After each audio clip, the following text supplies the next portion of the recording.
कैसे हैं आप सभी लोग। एक बार फिर से स्वागत है आपका हमारे YouTube channel study with Yogesh में। हम लोगों ने कल इकोनॉमी सर्वे यानी लास्ट टाइम इकोनॉमी सर्वे का पहला पार्ट देखा था बच्चों। आज सेकंड पार्ट उसका आएगा और जो इकोनॉमी सर्वे का सेकंड पार्ट है वो अपने आप में एक महत्वपूर्ण सेशन आपके एग्जाम की दृष्टि से रह सकते हैं। दूसरी चीज ये ध्यान रखना कि जैसे आप लोग मतलब जो भी ये क्लासेज हैं ये साथ साथ ही लेके चलना बच्चों, क्योंकि क्रैश कोर्सेज के बाद आएगा। एक बार इकोनॉमी सर्वे एंड करने दीजिए। और कल आपने देखा होगा जो आरओ एआरओ इलेक्शन कमीशन का पेपर भी हुआ है उसमें भी क्वेश्चन पूछे गए। हालांकि वो पेपर बहुत बेसिक आया है, कोई एडवांस पेपर था ही नहीं, हुआ आपने देख लिया होगा उसको। करंट अफेयर्स भी जितनी कराई हुई मैक्सिमम चीजें उसमें कवर हुई हैं, आपने देख लिया होगा। स्पार्ट एक्सेस से लेके जितने भी क्वेश्चन थे सभी लगभग मैंने कराए हुए हैं। कुछ क्वेश्चन तो आते ही हैं बच्चों उसमें जो अलग टाइप के होते हैं, वो हर कोई जानता है, ठीक है। दूसरी बात, बाकी पेपर बेसिक था। अगले इस हफ्ते आपका इस संडे आपका लोअर पीसीएस का है, उसके लिए भी ये क्लासेस बहुत इंपॉर्टेंट है। और संडे को क्लास कल नहीं आई थी क्योंकि हफ्ते में बच्चों संडे लगभग को रहेगा कि ऑफ ही रहेगा मैक्सिमम टाइम संडे, ठीक। देखिए इकोनॉमी सर्वे का पार्ट 2 लिखना। अब आपको यहां से देखना, जैसे मैंने लास्ट टाइम बताया था, राज्य की अर्थव्यवस्था में विभिन्न क्षेत्रों का योगदान बताया था मैंने, ठीक है। जैसे आपको क्या बताया था, आप लिखो जैसे राज्य की अर्थव्यवस्था में विभिन्न क्षेत्रों का योगदान। क्या क्या बताया था, प्राथमिक क्षेत्र, द्वितीय क्षेत्र और तृतीय क्षेत्र, ठीक है, ये बताया था तृतीय क्षेत्र। तो राज्य की अर्थव्यवस्था में मैंने क्या कहा था, प्राथमिक क्षेत्र का जो योगदान है बच्चों वो लगभग 9.34% है। अगर ये क्वेश्चन पूछता है कि राज्य की अर्थव्यवस्था में वर्तमान बजट सेशन के आधार पर या लेटेस्ट आर्थिक सर्वे के आधार पर राज्य की अर्थव्यवस्था में प्राथमिक क्षेत्र का योगदान कितना है, 9.34%। द्वितीय क्षेत्र का बताया था 44.65%, ठीक है, लिखो द्वितीय क्षेत्र का कितना बताया था, 44.65%। और तृतीय क्षेत्र जिसको आप लोग सेवा क्षेत्र बोलते हैं इसका बताया था 46.02%, ठीक है।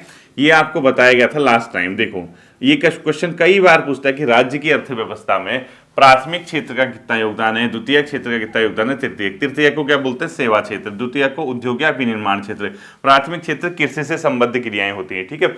अब इनमें भी आपके उपक्षेत्र होते हैं, जैसे प्राथमिक क्षेत्र ये हो गया, अब इसका भी उपक्षेत्र होगा। प्राथमिक क्षेत्र का मतलब जैसे 9.34% टोटल अर्थव्यवस्था में प्राथमिक क्षेत्र का योगदान है, इसका भी उपक्षेत्र होगा यानी सब सेक्शन होगा। जैसे कृषि का कितना है, पशुपालन का कितना है, खनन और उत्खनन का कितना है। यानी कहने का मतलब है, आप हेडिंग लिखो, राज्य की अर्थव्यवस्था में प्राथमिक क्षेत्र के उपक्षेत्र का योगदान, राज्य की अर्थव्यवस्था में प्राथमिक क्षेत्र के उपक्षेत्र का योगदान, प्राथमिक क्षेत्र के उपक्षेत्र का योगदान, ठीक है, उपक्षेत्र का योगदान, ठीक। राज्य की अर्थव्यवस्था में प्राथमिक क्षेत्र के उपक्षेत्र का योगदान। अब प्राथमिक क्षेत्र का उपक्षेत्र कौन कौन सा आता है वो सबसे पहले आपको पता होना चाहिए बच्चों, क्योंकि क्वेश्चन उसी तरीके के पूछे जाते हैं, ठीक है। तो प्राथमिक क्षेत्र के उपक्षेत्र में सबसे ज्यादा योगदान है बच्चों कृषि, फिर पशुपालन, फिर वानिकी एवं लट्ठ बनाना, ठीक है। देखो सर्वाधिक योगदान पूछता है तो कृषि का होगा। अब इसका डेटा नहीं पूछेगा, वो ये कितना परसेंटेज है कृषि वगैरह ये कभी नहीं पूछेगा, ठीक है। कृषि के बाद है बच्चों पशुपालन, पशुपालन। तीसरा है वानिकी, फॉरेस्ट्री, वानिकी व लठ बनाना, लठ बनाना, ठीक है। और चौथा है खनन एवं उत्खनन, खनन एवं उत्खनन, ठीक है। यानी अगर आपसे कभी पूछता है कि राज्य की अर्थव्यवस्था में प्राथमिक क्षेत्र के किस उपक्षेत्र का योगदान सर्वाधिक है, तो आपका सीधा सीधा आंसर हो जाएगा क्या बच्चों, अपने आप में कृषि का, ठीक है, लट्ठा बनाना लिखूं। अब देखो यहां से क्वेश्चन इसके डेटा वगैरह नहीं पूछेगा कि कितने परसेंट इसका है, पशुपालन का कितना है, ये बहुत कम चांसेस हैं। जो क्वेश्चन जिस तरीके के पूछे जा सकते हैं उस तरीके के मैं बताता हूं, लेकिन मैं इसके डेटा इसलिए आपको लिखाऊंगा ताकि आपको दिमाग में रहेगा मोटा मोटा अनुमान, क्योंकि आपको डायरेक्टली कभी ऐसा नहीं पूछता है कि कितने परसेंटेज इसका योगदान रहेगा, ठीक है। कृषि का बच्चों लगभग 36.48% योगदान। अब ये डेटा रटने में मत लगे रहना, एक मोटा मोटा अनुमान आपको ये पता चल जाए कि हाँ एग्रीकल्चर लगभग कितना है, यानी जितना भी हमारा 9.3% अगर प्राथमिक क्षेत्र का योगदान है उसके अंदर सबसे ज्यादा कृषि का है, ठीक है। उसके बाद आता है बच्चों पशुपालन, लगभग 25.08% लिखो, ठीक है। ये मत रटने में मत लगे रहना, ये 25 इतना ये इतना तो रटते रहोगे बेहोश हो जाओगे, आत्मा का परमात्मा के पास पहुंच जाएगी, पता तक नहीं चलेगा, ठीक है। 25.08%। इसके बाद जो बच्चों वानिकी एवं लठ बनाना है वो है 24.04%, 24.04%, ठीक है। और लास्ट है बच्चों खनन एवं उत्खनन, ये है लगभग 12.93%, 12.93। अब ये याद मत करना। अब देखो अब आपको पता चल गया कि प्राथमिक क्षेत्र के किस क्षेत्र का योगदान सर्वाधिक है, एग्रीकल्चर। अब आप कहोगे सर ये डेटा नहीं पढ़ना बाबू, क्योंकि आता ही नहीं है पेपर में, आपको डायरेक्ट क्वेश्चन पूछेगा। अब एग्रीकल्चर आपको लगभग पता है 36%, आपको पता है पशुपालन लगभग 24-25%, इसके 25% के आसपास, इसके अलावा आपको वानिकी एवं लट बनाना लगभग 24-25%, इसके अलावा खनन एवं उत्खनन लगभग 12%। ये टॉप 4 हैं जो कि प्राथमिक क्षेत्र के उप क्षेत्र हैं जो इसके अंदर इसका योगदान है, ठीक है, पहला। दूसरा लिखो द्वितीय क्षेत्र के उप क्षेत्र का योगदान, ऐसे ही सेकेंडरी आता है। अब आपको कृषि याद रखना बस, ठीक है, लिखो द्वितीय क्षेत्र के उप क्षेत्र का योगदान, किसका लिखोगे, दूसरा द्वितीय क्षेत्र के उप क्षेत्र का योगदान। अब द्वितीय यानी विनिर्माण, ठीक है, यानी इसमें आता है बच्चों सबसे ज्यादा विनिर्माण, फिर निर्माण, फिर आता है विद्युत, गैस, जलापूर्ति व अन्य उपयोगी सेवाएं, ठीक है। लिखो सर्वाधिक योगदान है बच्चों विनिर्माण क्षेत्र का, विनिर्माण क्षेत्र का सर्वाधिक योगदान है। दूसरा है बच्चों निर्माण क्षेत्र का, विनिर्माण के बाद दूसरा किसका होगा, निर्माण का। तीसरा होगा बच्चों विद्युत, गैस, जलापूर्ति एवं अन्य आवश्यक सेवाएं। लिखो विद्युत, गैस, जलापूर्ति व अन्य सेवाएं, व अन्य आवश्यक सेवाएं, ठीक है, वह अन्य आवश्यक सेवाएं या वह अन्य सेवाएं, जो भी आप लिखना चाहो, वह अन्य उपयोगी सेवाएं लिख दो, ठीक है, वह अन्य उपयोगी सेवाएं। ये क्षेत्र हैं आपके द्वितीय क्षेत्र में जिसका योगदान है। अब आपसे क्वेश्चन क्या पूछ सकता है कि जो उत्तराखंड की अर्थव्यवस्था में द्वितीय क्षेत्र है उसके अंदर किस उपक्षेत्र का योगदान सर्वाधिक है, तो आपका विनिर्माण, फिर आ जाएगा निर्माण, फिर आ जाएगा विद्युत, गैस, जलापूर्ति व अन्य उपयोगी सेवाएं। अब आप कहोगे सर विनिर्माण और निर्माण में क्या अंतर है। निर्माण क्या होगा, कोई कंस्ट्रक्शन वगैरह से संबंधित कार्य, विनिर्माण होगा मैन्युफैक्चरिंग से संबंधित कार्य। दोनों में क्या डिफरेंस है, जैसे विनिर्माण बेसिकली बच्चों जब आप प्राकृतिक कोई एक्टिविटीज करते हैं नेचर के साथ, आप एग्रीकल्चर करते हैं, आप पशुपालन वगैरह का काम करते हैं, कोई भी काम, उस प्राकृतिक उत्पाद को आप इंडस्ट्री में ले जाके उसको आप दूसरे फॉर्म पे कन्वर्ट कर रहे हैं, दिस इज कॉल्ड मैन्युफैक्चरिंग। यानी आपने लाल मिर्च खेत में उगाई, हरी मिर्च वो फिर लाल हुई, लाल मिर्च आप उगा रहे हैं तो ये प्राथमिक क्रिया होगी एग्रीकल्चर से संबंधित। इस लाल मिर्च को आप उठा के बहुत ज़्यादा आप मात्रा में किसी उद्योग में देके आए जहां ये मसाले बनते हैं, उनको बेच आए। अब वो लाल मिर्च जो है कन्वर्ट होके लाल मिर्च पाउडर में बन रही है, पैक होके आ रही है, वो कहलाता है विनिर्माण। और निर्माण तो आपको पता ही कंस्ट्रक्शन का कार्य है, निर्माण कोई भवन बनाना है, कोई कार्य करना है, यानी निर्माण से संबंधित कार्य, ठीक है। ये तो सबसे ज्यादा योगदान है विनिर्माण का, दूसरे में निर्माण का, तीसरे में विद्युत, गैस, जलापूर्ति व अन्य उपयोगी सेवाएं। इनके भी डेटा नहीं पढ़ने, सिर्फ याद रखना कि लगभग कितना हो सकता है। तो देखो गैप कितना है, 58.56% है बच्चों विनिर्माण, और निर्माण लगभग 34% है, ठीक है। अब आप देखो विनिर्माण 58 है, निर्माण 34 है, तो लगभग 2-3-4 कितने सालों तक ये ऐसा ही रहेगा, क्योंकि इतना बड़ा गैप है, इतना बड़ा गैप इतनी जल्दी भरता नहीं है, ठीक है। और तीसरा है बच्चों विद्युत, गैस, जलापूर्ति जो सेवाएं हैं, इसका योगदान लगभग 7.12% है, ठीक है, 7.12%। ये हो गया आपका द्वितीय क्षेत्र के उप क्षेत्र। तीसरा लिखो राज्य की अर्थव्यवस्था में तृतीय क्षेत्र के उपक्षेत्र का योगदान, किसका लिखोगे, राज्य की अर्थव्यवस्था में तृतीय क्षेत्र के उपक्षेत्र का योगदान, ठीक है। अब आता है तृतीय क्षेत्र, तृतीय क्षेत्र के उपक्षेत्र का योगदान, ठीक है। 2 हमने कवर कर दी, कौन कौन से, प्राथमिक हमने कवर कर लिया, द्वितीय हमने कवर कर लिया। अब आता है तृतीय क्षेत्र के उपक्षेत्र का योगदान। इसके अंदर आता है बच्चों सबसे ज्यादा व्यापार, होटल एवं जलपान गृह, यानी जो सबसे ज्यादा योगदान है किसका है, व्यापार, होटल व जलपान गृह, व्यापार, होटल व जलपान गृह का योगदान सर्वाधिक है। इसके बाद सेकंड में आता है बच्चों परिवहन, भंडारण व संचार से एवं प्रसारण सेवाएं, ठीक है। लिखो सेकंड लिखो परिवहन, ट्रांसपोर्ट जो होता है, स्टोरेज, भंडारण, संचार व प्रसारण से संबंधित सेवाएं, कम्युनिकेशन एंड ब्रॉडकास्टिंग, ठीक है, दूसरा। और तीसरा आता है बच्चों, ये आता है इसके अंदर स्थावर, यानी जो रियल एस्टेट होता है, ठीक है। लिखो स्थावर संपदा यानी रियल एस्टेट, आवास, स्वामित्व व व्यावसायिक सेवाएं, ठीक है। लिखो स्थावर संपदा, रियल एस्टेट जिसको बोलते हैं, ठीक है। स्थावर मतलब रियल एस्टेट से संबंधित, ठीक, रियल एस्टेट होता है ना, लैंड वगैरह जो प्रॉपर्टी वगैरह से संबंधित चीजें होती हैं, जमीन अमीन इससे संबंधित। तो लिखो स्थावर संपदा यानी रियल एस्टेट लिख लेना इसको आप लोग, ठीक है। इसके अलावा स्थावर संपदा के अलावा दूसरा सेकेंड लिखोगे, इसी के अंदर क्या लिखोगे, आवास, स्वामित्व, व्यावसायिक सेवाएं। ठीक है, आवास मकान का स्वामित्व, आवास स्वामित्व व अन्य व्यावसायिक सेवाएं, अन्य व्यावसायिक सेवाएं। ठीक है, इसका योगदान है थर्ड नंबर पे। तो अब फिर वही मैं कह रहा हूं, इसके डेटा नहीं पढ़ोगे, आपसे क्वेश्चन पूछता है तृतीय क्षेत्र के अंदर सर्वाधिक योगदान किसका है, तो व्यापार, होटल व जलपान गृह, दूसरे में परिवहन, भंडारण, संचार व प्रसारण, तीसरा आता है स्थावर संपदा, आवास, स्वामित्व, व्यावसायिक सेवाएं। इनका योगदान लगभग बच्चों 38.15, 18.87 व इसके अलावा अन्य। ठीक है, लगभग 38 है ये लगभग 38% है ये लगभग, हाँ, और ये लगभग 18% है। तो इतना बड़ा गैप है, इतनी जल्दी फिल नहीं होगा, ये आपको याद नहीं रखना है। तो द्वितीय क्षेत्र के उप क्षेत्र, सॉरी तृतीय क्षेत्र के उप क्षेत्रक के अंदर किसका योगदान कितना है, ये मैंने आपको बता दिया। ठीक है, एक क्वेश्चन यहाँ से पूछे जाने की संभावनाएं रहती है हमेशा, क्योंकि इकोनॉमी सर्वे में इसी प्रकार के प्रश्न पूछे जाते हैं बच्चों। ठीक है, अगला लिखो, प्रचलित भाव पर राज्य की जीडीपी कितना अनुमानित है। कभी कभी जीडीपी के आंकड़े भी पूछ देते हैं कि सकल घरेलू उत्पाद जो उत्तराखंड का होगा, प्रचलित भाव पर लिखो, प्रचलित भाव यानी चालू जो चल रहा है रेट। ठीक है,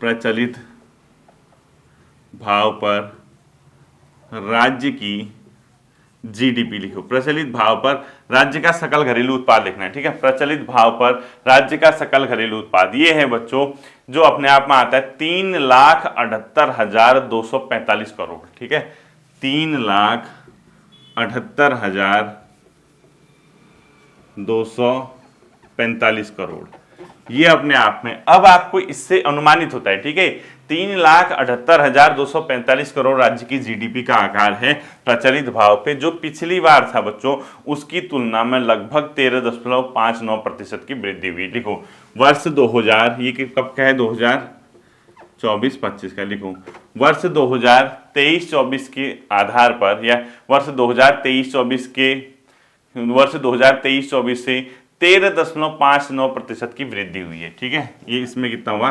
13.59% की वृद्धि। कब से, 2023-24 के कंपेयर में, यानी इससे 13% कम था लगभग। कब, 13.59% 2023-24 में, यानी 2023-24 से इतनी प्रतिशत वृद्धि होकर राज्य के जीडीपी का आकार हो गया 3,78,245 करोड़ रुपया। ठीक है, अब इसमें भी देखना, अब दो चीजें हैं। अगर आपसे नॉर्मल क्वेश्चन पूछता है राज्य की अर्थव्यवस्था में सबसे ज्यादा योगदान किस क्षेत्र का है, आपको पता है कौन सा क्षेत्र है सबसे ज्यादा, जैसे एग्रीकल्चर बहुत कम है, उसके बाद एक 44.6, वो मैं आपको बार बार बता चुका हूँ, प्राथमिक, द्वितीय, तृतीय। अब नॉर्मल क्वेश्चन ये आ गया, इसके अंदर आप इंडिविजुअल अगर पकड़ोगे, यानी अब मैं ये नहीं कह रहा हूं कि पूरा द्वितीय क्षेत्र या पूरा प्राथमिक क्षेत्र या पूरा तृतीय क्षेत्र, ये नहीं कह रहा हूं। अब मैं डायरेक्ट नॉर्मल आपसे वो क्वेश्चन पूछ रहा हूं कि राज्य की अर्थव्यवस्था में इसमें से किसका योगदान सबसे ज्यादा है अगर आएगा, जैसे आपने एक विनिर्माण रख दिया, एक निर्माण रख दिया, कोई सेवा का रख दिया, यानी आप हर उप क्षेत्र से पर्टिकुलर उठा के अगर क्वेश्चन पूछता है तो ध्यान रखना है इस जीडीपी में सबसे ज्यादा योगदान है बच्चों विनिर्माण का, फिर व्यापार, होटल व जलपान गृह का, फिर निर्माण का। ठीक है, लिखो इसमें सबसे ज्यादा योगदान किसका है, विनिर्माण। ठीक है, ये कौन सा हो गया, आप इसमें कंफ्यूज मत करना प्लीज। ये क्या है, मैं आप समझा रहा हूं, जैसे अभी तक हमने द्वितीय क्षेत्र पकड़ा, द्वितीय क्षेत्र का तो द्वितीय में बहुत सारे आते हैं, एक ही तो नहीं आएगा, बहुत सारे, तब जाके वो उतना परसेंटेज हुआ। लेकिन द्वितीय में सबसे ज्यादा कौन सा था, विनिर्माण। तो मैं ये कहना चाह रहा हूं कि जीडीपी में अगर आप तीनों क्षेत्र पकड़ोगे, उन तीनों क्षेत्र में टॉप के कौन से हैं, चाहे वो विनिर्माण का हो, चाहे वो एग्रीकल्चर का हो, या चाहे आप निर्माण का हो, या व्यापार, होटल, जलपान गृह हो, कुछ भी हो, उन सब में टॉप 3-4 कौन से, अगर ऐसे क्वेश्चन पूछता है तो सबसे ज्यादा योगदान है बच्चों विनिर्माण का, सेकंड में व्यापार, होटल व जलपान गृह। लिखो सेकंड कौन सा होगा, व्यापार, होटल व जलपान गृह। ठीक है, सेकंड नंबर पे ये आएगा। और तीसरे में बच्चों विनिर्माण, व्यापार, होटल, जलपान गृह के बाद अगला आएगा निर्माण, फिर आएगा परिवहन, भंडारण, संचार व प्रसारण। ठीक है, लिखो फिर आएगा कौन सा, निर्माण, ये इंडिविजुअल पूछने के केस में। ठीक है, फिर आएगा परिवहन, भंडारण, संचार व प्रसारण। अब ये क्या हुआ, अब आप कंफ्यूज मत करना, अब क्या हो गया, अब जैसे ये है, मैंने टोटल बताई, ये जीडीपी है, इसमें तीनों क्षेत्र का अलग अलग ना पूछ के तीनों में से जो टॉप है, यानी सबसे ज्यादा इस ये देता है, फिर ये देता है, फिर ये देता है, फिर ये देता है, ठीक है। इस तरीके से भी क्वेश्चन अगर पूछेगा तब आप क्वेश्चन सही करके आना। विनिर्माण है बच्चों 26.15%, और इसके अलावा व्यापार होटल है लगभग 17.5%, निर्माण है लगभग 15%, और परिवहन भंडारण 8.68%, ठीक है। तो ये 26, 17, 15, 8 ये लगभग लगभग ब्रैकेट में, ये एग्जैक्टली डेटा नहीं है ब्रैकेट में, ठीक है, आपके अनुमान के लिए बता रहा हूँ। ये 17 ये ब्रैकेट में लिखना है आपके अनुमान के लिए, ठीक है। 15 ताकि आपको याद रहे कि हाँ लगभग कितना है, ठीक है। इसमें एग्जैक्टली नहीं बता रहा हूँ, ना ही याद करना है आपको, एग्जाम की दृष्टि से देखना है कि अगर आप जीडीपी में सर्वाधिक योगदान पूछता है इस तरीके के क्वेश्चन फॉर्म पे, आज से प्राथमिक द्वितीयक तृतीयक क्षेत्र न पूछ के इस तरीके से पूछता है, तो आपको क्वेश्चन में ऐसे इसको टिक लगाना है कि कौन से क्षेत्र का योगदान आपका कितना है, ठीक है। ये इंपॉर्टेंट अपने आप में रहेगा। इसके बाद अगला देखना बच्चों आप लोग, राज्य में जो है स्थिर भाव पर सर्वाधिक आर्थिक विकास दर किस वर्ष रही, अगर क्वेश्चन पूछता है, वो रही थी 2016-17 में। लिखो, राज्य की अर्थव्यवस्था में स्थिर भाव पर, राज्य की अर्थव्यवस्था में स्थिर भाव पर सर्वाधिक आर्थिक विकास दर, राज्य की अर्थव्यवस्था में स्थिर भाव पर सर्वाधिक आर्थिक विकास दर किस वर्ष रही, ये रही बच्चों 2016-17 में।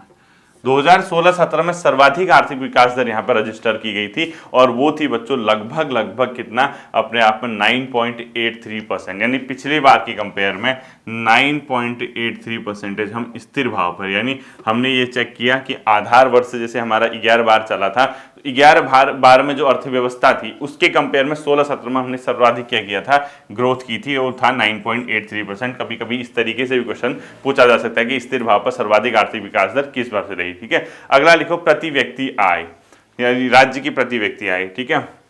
ये सब हैं इकोनॉमी सर्वे के डेटा, यानी इकोनॉमी सर्वे से आपके क्वेश्चन उठाए जा रहे हैं, इसको ध्यान रखना है, ठीक है। लिखो, प्रति व्यक्ति आय, प्रति व्यक्ति आय, यानी पर कैपिटा इनकम हमने देखना है। ये जो पर कैपिटा इनकम देखेंगे बच्चों, नेट स्टेट डोमेस्टिक प्रोडक्ट के आधार पर, लिखो नेट स्टेट डोमेस्टिक प्रोडक्ट के आधार पर, नेट स्टेट डोमेस्टिक प्रोडक्ट के आधार पर, ठीक है, एसडीपी, यानी जैसे जीडीपी होता है ना, इसी तरीके से SDP, net state domestic product के आधार पर। आपको इतना नहीं देखना, आप ये देखना प्रति व्यक्ति आय जो बच्चों 2024-25 के लिए अनुमानित है वो है 2,74,064 रुपये, ठीक है। 2024-25 हेतु 2,74,064 रुपये इतना है, ठीक है। यानी अनुमानित जो है बच्चों हमारा इतना है 274,064 रुपीज, और ये इकोनॉमी सर्वे से उठाया गया है, ये कहीं और से नहीं उठाया गया है। इसके लिए आप लोग भले ही चाहें इकोनॉमी सर्वे पढ़ लीजिए, ये अनुमानित है, जो कि 2023-24 में था बच्चों 246,178, ठीक है, 246,178। ये कब था, 2023-24, कुछ भी पूछ सकता है, ठीक है। इतना अनुमानित था, और इस बार कितना है बच्चों 274,064। ये भी आप लोगों को क्या करना है, ध्यान में रखना है, प्रति व्यक्ति आय। अब देखना बच्चों राजस्व प्राप्तियों में 2023-24 और 24-25 में वृद्धि जो अनुमानित है, इस बार हमारी जो रेवेन्यू इनकम, मैंने आपको एक चीज पढ़ाई थी, याद है, राजस्व प्राप्तियां, राजस्व खर्चे, पूंजीगत प्राप्तियां, पूंजीगत खर्चे, मैंने आपको क्रैश कोर्स के अंदर पढ़ाया था। अब हालांकि यहाँ पे राजस्व प्राप्तियां क्या होती है, ये सब चीजें पढ़ाने का टाइम नहीं है, आप सिर्फ ये देखना, लिखो राजस्व प्राप्तियों में, लिखो राजस्व प्राप्तियों में वर्ष 2023-24 के आधार पर 24-25 में वृद्धि का अनुमान कितना है, 10.84%, ठीक है। लिखो राजस्व प्राप्तियों में वृद्धि अनुमानित, वृद्धि कितना है, 10.84%, यानी जो आपका पिछली बार था, यानी राजस्व प्राप्तियां, उसके कंपेयर में 10.84% वृद्धि होने का अनुमान है, ठीक है। ये कब का है, 2024-25, और ये वृद्धि कब के कंपेयर में है, 2023-24 से, यानी 2023-24 में अगर 100 रुपये आपके राजस्व प्राप्ति हुई थी, उसमें इतना बढ़ के 2024-25 में इतना बढ़ेगा, नहीं उसमें इस बार 110.84, ठीक है। तो अगर आपसे ये पूछता है कि राजस्व प्राप्ति में वर्ष 2024-25 में पिछली बार यानी वर्ष 2023-24 के अनुसार कितने प्रतिशत वृद्धि का अनुमान किया है, 10.84% का, ठीक है। दूसरा लिखो राज्य कर में वृद्धि अनुमानित, जो स्टेट के टैक्स होते हैं बच्चों राज्य कर, उसमें कितनी अनुमानित है, ठीक है। राज्य कर में वृद्धि अनुमानित, यानी हमारा जो स्टेट टैक्स राज्य कर है उसमें वृद्धि अनुमानित है बच्चों 13.06%। ठीक है, किसके कंपेयर में? 2023-24 से 2023-24 से इस बार कितना परसेंटेज है? 13.06% वृद्धि का अनुमानित है। और लिखो राज्य के स्वयं के कर राजस्व में वृद्धि, राज्य के स्वयं के कर राजस्व में वृद्धि, स्वयं के कर राजस्व में वृद्धि, यानी खुद का टैक्स होता है जो स्टेट खुद ही लगाता है, खुद ही उगाही करता है उसकी, उसमें वृद्धि का अनुमान बच्चों 14.73%। ठीक है, 14.73%।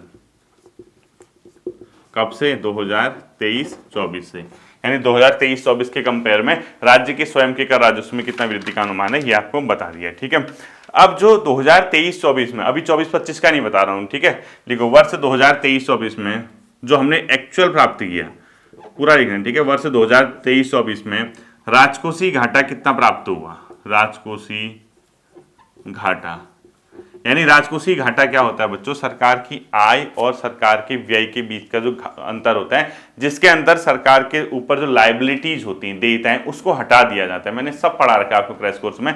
आप यहाँ पे इतना मत सोचना कि राजकोषीय घाटा क्यों नहीं पढ़ाया करके। राजकोषीय घाटा बच्चों जीडीपी का 2.15%। ठीक है, देखो राजकोषीय घाटा जीडीपी का 2.15%। अब यहाँ पे कई बच्चे कमेंट करेंगे सर 2.39% था या इस बार इतना अनुमानित है। इस बार का अनुमान तो मैंने पहले बताया नहीं। दूसरा मैंने 23-24 का लिखा रखा है क्योंकि 23-24 ही दिया हुआ है और उसमें बाकायदा चार्ट बना के दिया हुआ है। अब आप कहोगे सर 2.39% पिछले बार था, पेपर में भी आया था आरओ के, वहां पे क्या था? वो अनुमानित था और ये क्या है? ये एक्चुअल में हमें प्राप्त किया होगा, यही होगा इसका मतलब, क्योंकि उसमें साफ साफ दिया हुआ है 2023-24 तक कंपेरिजन किया कि राजकोषीय घाटा हमारा कितना प्राप्त हुआ। तो ये अनुमान न हो कि एक्चुअल में हमने जो गेन किया वो इसका संभवतः इसका अर्थ है। ठीक है, जो इकोनॉमी सर्वे में दिया हुआ है। इसके अलावा एक राजकोषीय घाटे के अलावा प्राथमिक घाटा होता है बच्चों 0.4%। लिखो यहीं पे लिखो 2023-24 में प्राथमिक घाटा, प्राइमरी डेफिसिट। ठीक है, ये है 0.4% ऑफ जीडीपी, यानी आपकी जो टोटल जीडीपी हुई उसका 0.4% आपको क्या हुआ? प्राथमिक घाटा क्या किया गया? अनुमानित किया गया। ठीक है, इसके बाद आता है बच्चों सरकार की राजस्व प्राप्तियां, सरकार की राजस्व व्यय और इसके अलावा सरकार की जो होती है। इसमें एक लिखो वर्ष 2024-25 में राज्य सरकार द्वारा उद्देश्यवार व्यय किस क्षेत्र में किया गया है? उद्देश्यवार का मतलब शिक्षा में कितना किया है और इसके अलावा लोक प्रशासन में कितना किया, ये है। ठीक है, यहाँ पे ये वाला क्वेश्चन आ सकता है। लिखो वर्ष 2024-25 के अनुसार राज्य द्वारा उद्देश्यवार व्यय, ठीक है, उद्देश्यवार व्यय का मतलब पर्टिकुलर जैसे शिक्षा, स्वास्थ्य, लोक प्रशासन, इसमें। ठीक है, तो उद्देश्यवार व्यय देखोगे तो सबसे ज्यादा होता है बच्चों सामान्य लोक सेवाओं में, यानी 46.31% राज्य सरकार द्वारा व्यय किया गया है। ठीक है, खर्च सामान्य लोक सेवाएं, यानी सामान्य लोक सेवाओं में जो व्यय किया राज्य सरकार द्वारा 46.31%। ये डेटा मत पढ़ना, सिर्फ आपको याद रखना है। ठीक है, इसके अलावा बच्चों किया है शिक्षा में 17.18%। लिखो शिक्षा में 17.18%। और इसके साथ साथ ही जो आर्थिक सेवाएं होती हैं उसमें किया 14.42%। ठीक है, लिखो आर्थिक सेवाएं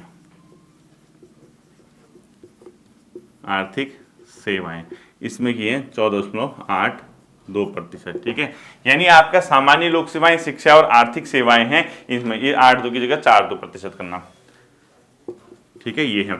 अब आप कई लोग सोच रहे हैं सर ये एक एक डेटा हमको याद करना चाहिए, क्या करना चाहिए? नहीं करना है बच्चों, इसका याद करते रहोगे तो बहुत परेशान हो जाओगे। इतना याद करने की नीड है ही नहीं, क्योंकि ये जो चीजें होती हैं ये आपका बेसिकली ये इतना न पूछते हुए ये डायरेक्टली इस तरीके से पूछता है। ठीक है, इसके बाद क्योंकि हमने जो सरकार की बच्चों प्राप्तियां देख रहे हैं या सरकार के खर्च देख रहे हैं, अब हम नेक्स्ट क्लास में क्या कवर करेंगे? राज्य को सबसे ज्यादा आय जो है इस बार कहां से हुई है, राज्य के द्वारा खर्च किस क्षेत्र में सर्वाधिक किया गया है। ये खर्च नहीं है, ठीक है, ये उद्देश्यवार खर्च है, यानी हमारा एक पर्पज है, हम टोटल देख रहे हैं कि कहाँ पे खर्च करें। क्वेश्चन इसी तरीके से पूछेगा, ठीक है। उसके बाद हम देखेंगे बच्चों सरकार के द्वारा जो उपलब्धियां हैं, कुछ स्कीम्स वगैरह लॉन्च हुई हैं, कहाँ पे हमने क्या अचीवमेंट किया, वो सारा इकोनॉमी सर्वे के अंदर रहता है, वो चीजें हम लोग कवर करेंगे, ठीक है। 2-3 क्लासेस तो आएंगी आएंगी, आप मान के चले इस हफ्ते, क्योंकि आपका पेपर भी है, आप बुध बृहस्पति शुक्र तक तो मान के चले इकोनॉमी सर्वे रहेगा ही रहेगा, ठीक है। फिर मिलते हैं अगले सेशन पर, अपना ध्यान रखिएगा, थैंक यू।